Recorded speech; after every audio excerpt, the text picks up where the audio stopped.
What we'll be talking about is the issue of Texas, the Mexican War, and westward movement. So our first subtopic today, kiddos, is going to be settlers move into Texas.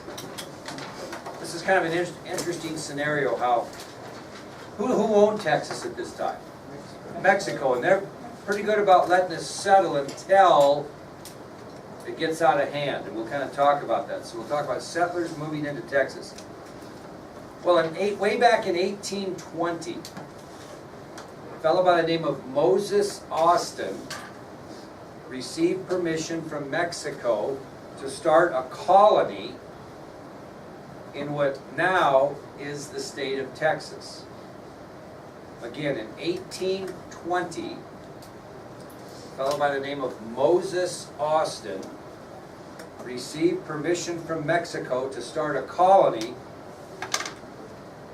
in what is now the state of Texas. And what they did is they basically granted Moses Austin permission to bring in a few hundred families in the area to settle. But there was a catch. What would these few hundred families have to agree to? Be loyal Spanish subjects. They would be under the laws and under the rule of the Mexican government. That was the deal. You could bring a few hundred families into Texas, which is part of Mexico at the time. In return, remember, you will be loyal Spanish subjects and be subject to all of our rules and regulations. Well, unfortunately, Moses Austin died in 1821 before he could establish this colony. So again, unfortunately, Moses Austin died in 1821 before he could establish this colony. So his son, Stephen Austin, went back to the Mexican government and asked him if they would renew that permission they had given his father. So Moses Austin's son, Stephen Austin, went back to the Mexican government and asked for a renewal, so to speak, of the permission that his father was given to establish that settlement. And they approved his request. So Stephen Austin receives the permission from Mexico to start the colony that his father had initially intended to do prior to his death. So, Stephen Austin handpicked 300 settlers to move to Texas, which he called the Old 300. So Stephen Austin handpicked 300 settlers to travel to Texas, referring to those 300 settlers as the Old 300.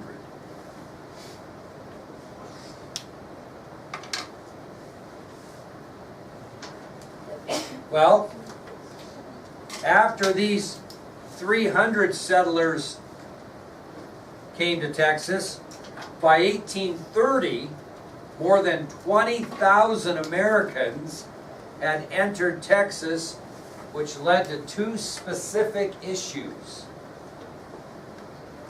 So, word got out about the Old 300. More and more settlers soon followed into Texas, and by 1830, there were more than 20,000 Americans who had entered Texas, which led to two specific issues. Wait, how many Americans? About 20,000 came in by 1830. Well, the first issue is many of these settlers that came into Texas by 1830 had slaves. And slaves had been outlawed by the Mexican government. So they weren't obviously supposed to have slaves in Texas because it was part of the Mexican territory. And the Mexican rule on slavery is there was to be none. So many of these new settlers that came in, many of these 20,000 Americans that entered Texas by 1830 had slaves, which had been outlawed by the Mexican government.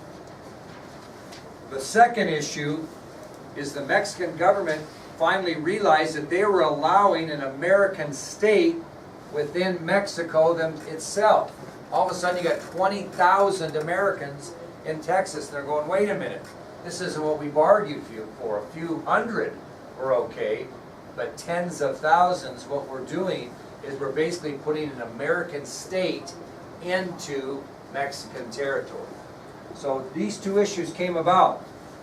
The Mexican government was concerned about the slaves that were coming into Texas because slavery was outlawed by the Mexican government, and they were also concerned about the number of people coming in, more than they had bargained for, which basically gave an American state within Mexican territory.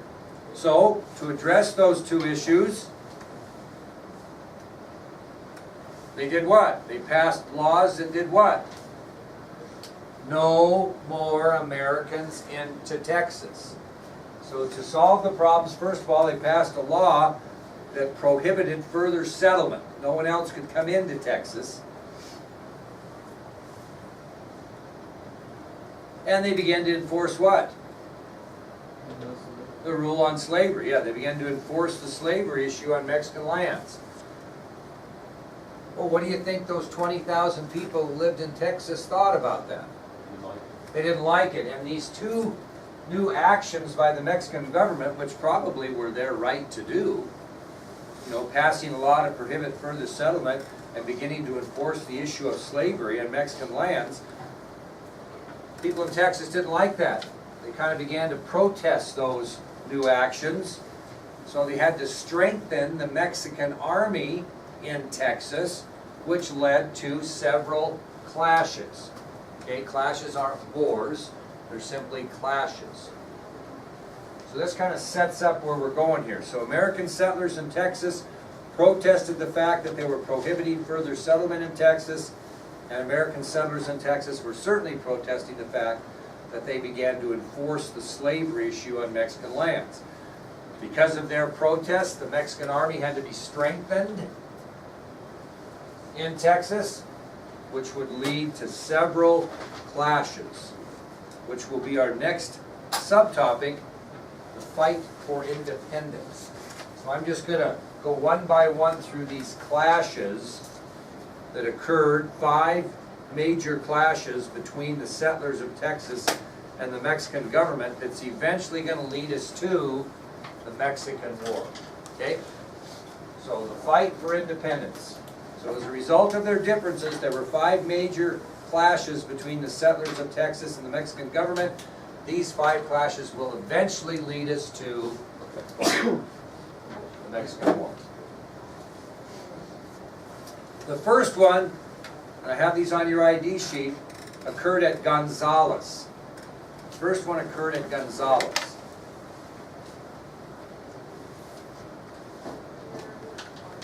And this fight occurred on October 2nd of 1835. This fight occurred on October 2nd of 1835.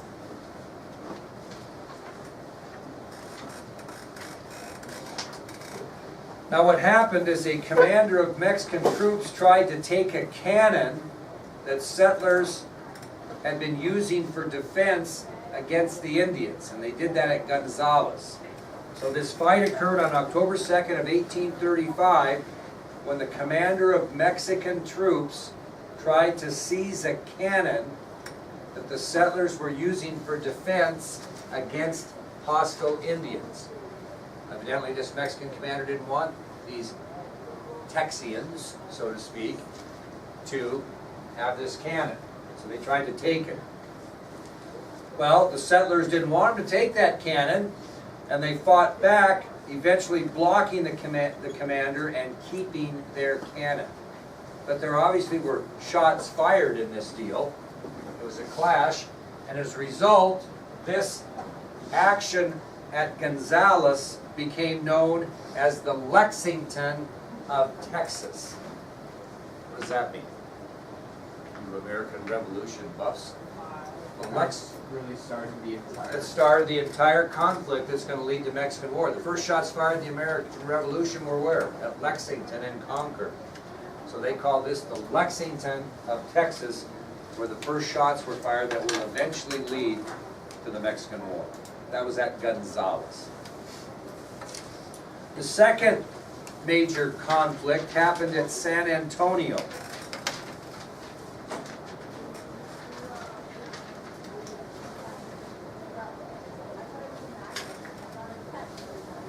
American settlers, led by Ben Milam, defeated a large Mexican force in house-to-house fighting. So at San Antonio, settlers, led by Ben Milam, defeated a large Mexican force in desperate house-to-house fighting. Now the Americans did really well here. They even took Mexican prisoners of war, so to speak, but eventually allowed them to go back to Mexico. So during this conflict, the American settlers even took Mexican prisoners, but they eventually allowed them to be taken back to Mexico. Now, this defeat really infuriated Mexican Army General Santa Anna. Really infuriated him that these American settlers had the gall to fight and defeat Mexican forces. And he is so upset that he's going to take immediate action against the Americans, and he's going to lead a large army back into Texas. So when Santa Anna, Mexican general, finds out about this Mexican defeat at San Antonio, he gets very upset, and he makes the decision that he himself will lead a large army back to Texas. What's going to be their target in San Antonio to get revenge for this? What's their target going to be? Remember the Alamo. We'll get to that in a minute. So that'll be his target when he gets back. Okay? That, however, will take us... Well, I'm not done yet. Sorry. We're still on the same one. After this victory at San Antonio by the Americans, on March 2nd, 1836, a group of Texas delegates assembled at a small village at Brazos. On March 2nd, 1836, after this victory over the Mexicans at San Antonio, a group of Texas delegates assembled at a small village at Brazos. Holy moly, I'm not sure what that was. We're okay. Now, during this assembly, these delegates did the following three things. During this assembly, these Texas delegates did the following. What do you think they did first? Thus the subtopic. They declared their independence from Mexico. They declared Texas's independence from Mexico. Okay, so the first thing these delegates did is they declared Texas's independence from Mexico. Second thing they did is they drafted a constitution for Texas and referred to this colony as the Lone Star Republic. They drafted a constitution for Texas and referred to the colony as the Lone Star Republic. You ever seen a flag from Texas? What's it look like? It's got a lone star on it. It's red.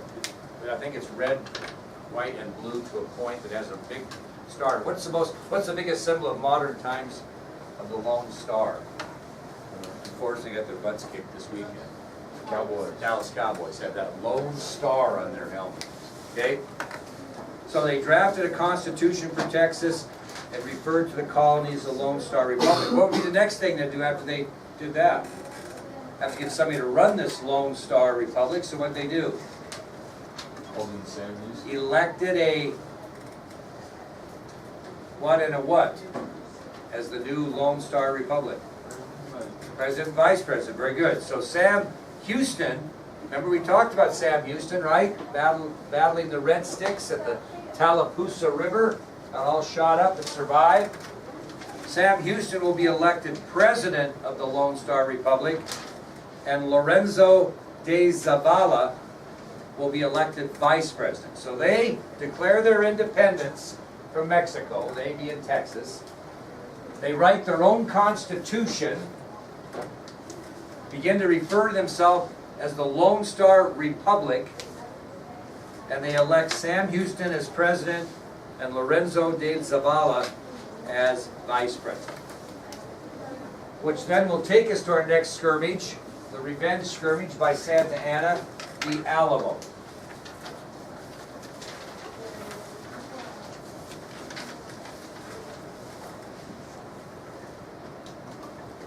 As I mentioned, after the disturbing defeat at San Antonio, Santa Anna led a charge back to Texas, and his target in Texas is going to be the Alamo. Anybody know what the Alamo actually was? Wasn't it like an old fort? Well, yes, but It's an old Spanish mission, wasn't old Catholic mission, Spanish Catholic mission. Very good, Yep. So his target in Texas is going to be an American fort, like Austin said, which was known as the Alamo, which was a former Catholic mission. Now this fort was located across the river from San Antonio, and it was the main route out of Mexico into Texas. Okay, so the Alamo was located across the river from San Antonio, and it was the main route out of Mexico into Texas.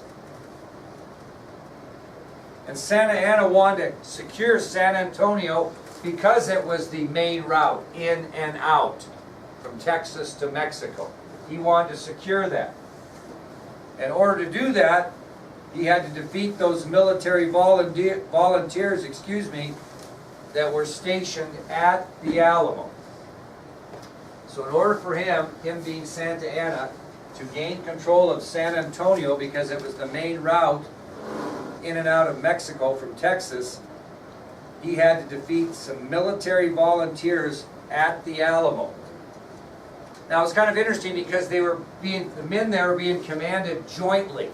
Why would that be? Why would there be two commanders and not one? Think about, we've talked about like the Revolutionary War, etc., and the War of 1812. Probably because there's a militia in there. Very good. You had regular army and you had militia there. Guy by the name of William Travis commanded the military. William Travis commanded the military. And a guy by the name of James Bowie commanded the militia. What's he most famous for? Anybody know? Well, he did die at the Alamo, but not necessarily fighting. Bowie knife. The Bowie knife, the great big 14-inch bladed knife. So he was kind of more of an American frontier hero, James Bowie, in folklore of American history. Whereas William Travis was an interesting character. He was brought there to take over temporary command. He had just divorced his wife. He kept the boy and sent him off with other people while he was defending the Alamo. Didn't have a great reputation for being a great husband or a great father. And James Bowie and him and he were kind of in conflict a lot. They didn't have a lot of respect for each other. So it was a little interesting early when they got to command, because Bowie's men wouldn't listen to Travis, and Travis's men wouldn't listen to Bowie. So it was a little bit interesting. Okay? Now there were about 200 Texans stationed inside the Alamo, along with families of the militia and a few Negro slaves. So there were about 200 people, 200 Texans stationed inside the Alamo, along with families of the militia and a few slaves. Now, one man that heard about all this excitement in Texas was a guy by the name of Davy Crockett. Davy Crockett was a guy that heard about all this success in Texas. Anybody know anything about Davy Crockett? What's he best known for? What? Not at that time, no. Davy Crockett. What did anybody heard of Davy Crockett? You ever heard of the coon skin cap? He was this kind of frontiersman who had all these legends. I mean, he could whip a whole bunch of wildcats and jump from here to there. And he actually was a congressman. He was elected as a congressman. And after he was defeated in his re-election campaign, he decided to go to Texas. And he kind of got into the wrong place at the wrong time, because he went to San Antonio, went to the Alamo, he and his friend, just to kind of see what was going on, and ended up getting stuck in the middle of this whole issue. So Davy Crockett, former congressman, he could whip his weight in wildcats. All kinds of legends like that. And they had people that portrayed him as actors. He was quite the show, and they embellished things he had done on the frontier. But he was popular, and he was elected to Congress from Tennessee, and then when he went to be re-elected, he lost his election, and he went to Texas. He said after his loss, "I told them people in Tennessee they can go to hell, because I'm going to Texas."